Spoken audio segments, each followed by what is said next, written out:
ஆண்டுதோறும் நீங்கள் ஊடகங்களில் பார்க்கிறீர்கள் அல்லவா? பிரபல நடிகைகள் தற்கொலை, பிரபல இயக்குனர் தற்கொலை, டைரக்டர் தற்கொலை, தயாரிப்பாளர் தற்கொலை. என்ன வந்தது இவர்களுக்கு? புகழ் உண்டு, பணம் உண்டு, ஊடகத்தின் வெளிச்சம் இவர்களின் மீது உண்டு, மீடியா பிளாஷுக்கு சொந்தக்காரர்கள் இவர்கள், மெயின் ஸ்ட்ரீமிலே நாடு முழுக்க இருப்பவர்கள். ஏன் வாழ்க்கையில விரக்தியின் உச்சத்திற்கு போய் இவர்கள் வாழ்க்கையை இழக்க வேண்டும்? தேடலிலே தவறு இருக்கிறது என்று பொருள்.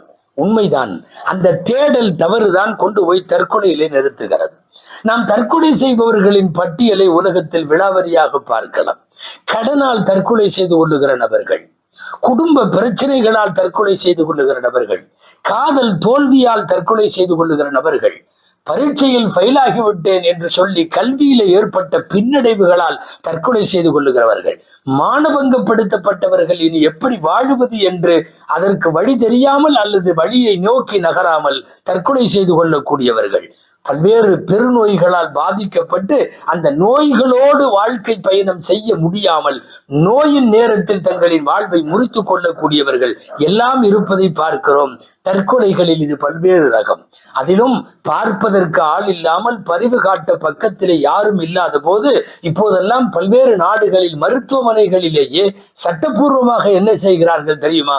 ஒரு ஊசியை போட்டு கொன்றுவிட்டு கருணை கொலை என்று அதற்கு பெயரும் வைத்திருக்கிற விந்தையை பார்க்கிறோம். இப்படி உலகத்தில் தற்கொலைகள் பல்வேறு ரகங்களிலே இருக்கிறது. தற்கொலை செய்பவர்களை பார்க்கிற போது, அவர்கள் தற்கொலை செய்து கொள்ளுகிற பின்புலத்தையும் பார்க்கிற போது நமக்கு புரிய வருகிற தெளிவான செய்தி, பணத்தால் வாழ்க்கை நிம்மதி இல்லை, பதவியால் வாழ்க்கை நிம்மதி இல்லை.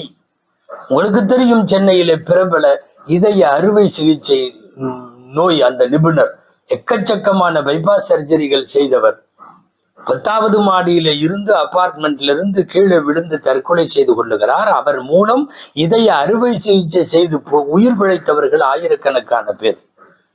பணம் இல்லையா? புகழ் இல்லையா? என்ன இல்லை? மிகச்சிறந்த இந்தியாவினுடைய மருத்துவர்களில் ஒருவராக அறியப்படக்கூடியவர் ஏன் இவ்வாறு தற்கொலை செய்து கொள்ள வேண்டும்? இன்றைக்கும் நேற்றைக்கும் பத்திரிகை செய்தியில பார்த்திருப்பீர்களே, உலகம் முழுக்க இருக்கக்கூடிய நகைக்கடை அதிபரின் தற்கொலையை. என்ன வந்தது இவர்களுக்கெல்லாம்? காசுக்கு குறைவில்லை என்றாலும், பதவிக்கு குறைவில்லை என்றாலும், இப்படி நிறைய பேர். இதுல ஒரு முரண் நகை ஒன்று இருக்கிறது. முரண் நகை முரண் என்ன தெரியுமா? தற்கொலை செய்பவர்களை எல்லாம், செய்ய முடிவெடுத்திருப்பவர்களை எல்லாம் போய் சந்தித்து வாழ்க்கையின் விரக்தியின் விளிம்பில இருந்தவர்களை போய் அவர்களுக்கு ஆலோசனை கொடுத்து, ஆறுதல் கொடுத்து, உத்வேகம் கொடுத்து, கவுன்சிலிங் செய்து அவர்களை, பல உயிர்களை அப்படி தற்கொலையில இருந்து காப்பாற்றிய கேரளாவை சேர்ந்த ஒருவர் சமீபத்தில், சுதாங்கன் என்பவர். அவருக்கு இதற்காக ஜனாதிபதி விருது கொடுக்கப்பட்டது 2013. என்ன விருது தெரியுமா? தனிநபர் தீர செயல் விருது. என்னன்னா, உயிரை விடுவதற்கு முயன்று கொண்டிருப்பவர்களை அடையாளம் கண்டு அவர்களிடத்திலே போய் பேசி அவர்களை அந்த தற்கொலை எண்ணத்தை கைவிட வைத்தவர் இந்த நபர். அதற்காக ஜனாதிபதி விருது கொடுக்கப்பட்டவர். ஆனால் நான் சொன்ன முரண் நகை என்ன தெரியுமா? முரண்பாடு என்ன தெரியுமா? விருது வாங்கிய சில நாட்களில் அவர் தற்கொலை செய்து கொண்டார். இதுதான் உலகத்தினுடைய யதார்த்தம். யாரும் விதிவிலக்கல்ல. எல்லாரும் தற்கொலையை நோக்கி போகிறார்கள். எல்லா துறைகளை சார்ந்தவர்களும் போகிறார்கள் என்றால் ஒண்ணுதான், வாழ்க்கையின் தேடலை நீங்கள் தப்பாக தேடுகிறீர்கள். தேடுகிற அந்த பாதை சரியாக இருந்தால் தற்கொலைக்கு வாய்ப்பில்லை. நிறைய பேரை பார்க்கலாம். இதற்கு இஸ்லாமிய மார்க்கத்தில் தற்கொலை மிக கடுமையான பெரும்பாவங்களில், தடுக்கப்பட்ட ஹராம்களில் சேருகிறது.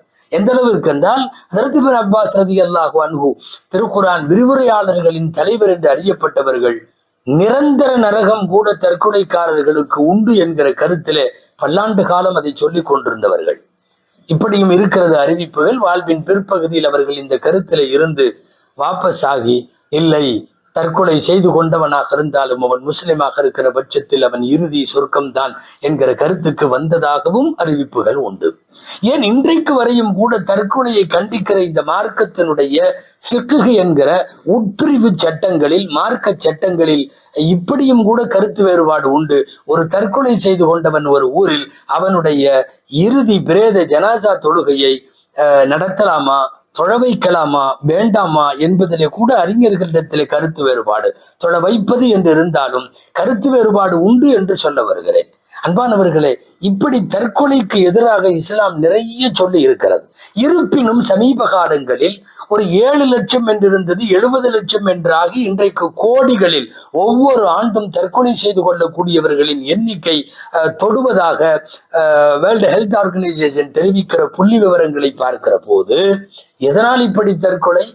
அதே சமயம் குடிசையிலே அன்றாடங்காய்ச்சியாய் வயிற்றுக்கு வழி இல்லாமல், வயிற்றுப்பாட்டுக்கு வழி இல்லாமல், மனைவி மக்களை காப்பாற்ற முடியாமல் தற்கொலை செய்பவர்களும், கடன் வாங்கிவிட்டு கட்ட முடியாமல் தற்கொலை செய்பவர்களும் என்று மிடில் கிளாஸ்லேயும் அதற்கு கீழே இருக்கக்கூடியவர்களும் இந்த மாதிரி ஏழைகள் தற்கொலை செய்வது என்றால் அதற்கு ஒரு நியாயம் கூட பேச முடியும். ஆனால் அவர்களின் விகிதத்தை விட தற்கொலையில் பணக்காரர்கள், பதவியில் உள்ளவர்கள், புகழுக்குரியவர்கள், நடிகைகள், நடிகர்கள், டைரக்டர்கள், பெரும் பெரும் மருத்துவர்கள், உலகத்திலே புகழின் உச்சிக்கு போனவர்கள், இவர்களெல்லாம் தற்கொலை செய்து கொள்கிறார்கள் என்றால் இந்த உலகத்தில் பணத்தையும் பதவியையும் இதை மாத்திரமே வைத்துக் கொண்டு துனியாவின் வாழ்க்கையை தேடுவது என்பது நம்முடைய தவறான பாதை.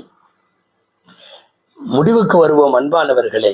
இந்த உலக வாழ்க்கை சிரமங்களோடு தான் பயணப்பட வேண்டும்.